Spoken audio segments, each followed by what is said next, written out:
উজান থেকে নেমে আসা ঢলে প্লাবিত হয়েছে দেশের 11টি জেলা, বিধ্বস্ত হয়েছে জনপদ, ঘরবাড়ি ও সহায় সম্বল হারিয়ে নিঃস্ব হয়েছে অনেকে। আশার খবর নামতে শুরু করেছে বানের পানি। স্বস্তির খবর দিয়েছে বন্যা পূর্বাভাস ও সতর্কীকরণ কেন্দ্র। দেশের প্রধান নদ নদীর পানি নামতে শুরু করেছে, বিপদসীমার নিচে আছে নদীগুলো। সর্বশেষ প্রাপ্ত তথ্য অনুযায়ী বর্তমানে আজ দেশের সকল প্রধান নদ নদীর পানি সমতল বিপদসীমার নিচ দিয়ে প্রবাহিত হচ্ছে এবং দেখা গেছে যে বিগত কয়েকদিনে আমাদের দেশের পূর্বাঞ্চলীয় জেলাগুলো যেগুলো বন্যা আক্রান্ত হয়েছিল, অর্থাৎ মৌলভীবাজার, হবিগঞ্জ, কুমিল্লা, ফেনী, বৃহত্তর চট্টগ্রাম ইত্যাদি প্রায় সকল জেলায় নদ নদীর পানি হ্রাস পেয়েছে।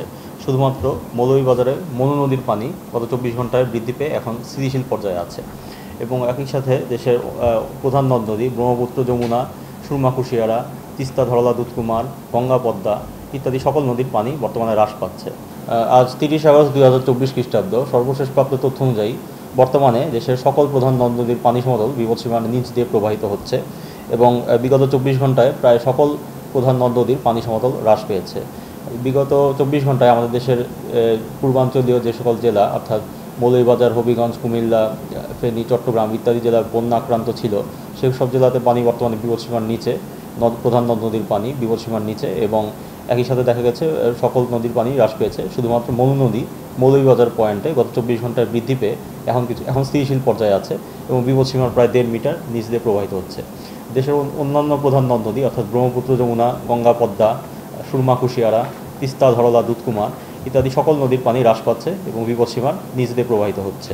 আবহাওয়া অফিস জানিয়েছে আগামী কয়েকদিন ভারী বৃষ্টিপাত হওয়ার সম্ভাবনা নেই।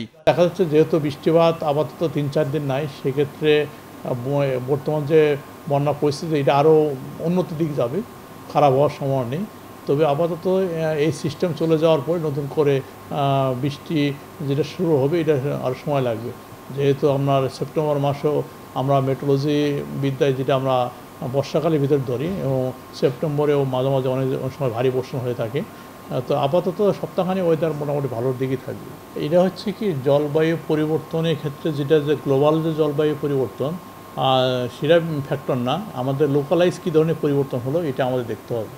এবং দেখা যাচ্ছে যে রিসেন্ট টাইমে যেটা দেখা যাচ্ছে যে বর্ষাকালে বৃষ্টি কমে যাচ্ছে, কিন্তু যেটা হচ্ছে আপনার অসময়ে বেশি বৃষ্টি হচ্ছে।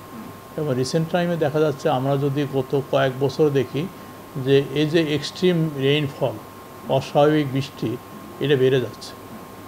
এটা আমরা যদি লাস্ট কয়েক বছর দেখি যে 2020 সালে এটা রংপুরের ওদিকে সেপ্টেম্বরে মেবি 26-27 তারিখে 2 দিনে 500 মিলিমিটার বৃষ্টি হয়েছিল। তবে সেপ্টেম্বরের মাঝামাঝি ভারী বৃষ্টিপাত হওয়ার আগাম খবর দিয়েছে আবহাওয়া অধিদপ্তর। নিয়াজ মুর্শেদ, দেশ টিভি, ঢাকা।